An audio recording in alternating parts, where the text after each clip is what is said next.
কিন্তু কি করে না, কোথায় গেছে? কি রে মেয়ে, এতদিন পরে তুই আমাকে আবার কেন ডেকেছিস? মা, আমার স্বামী না অনেক অসুস্থ, মৃত্যুর সঙ্গে পাঞ্জা লড়তেছে।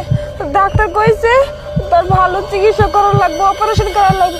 এর জন্য 1 লক্ষ টাকা দরকার, কিন্তু আমি তো গরিব মানুষ, আমি বললাম এর লিগে আপনার কাছে আইছি। টাকা চাওয়ার লিগে মা, আমার 1 লক্ষ টাকা দেন মা, আমি যেন আমার স্বামীকে সুস্থ করে নিয়ে যেতে পারি মা। তুই আর কান্না করিস না।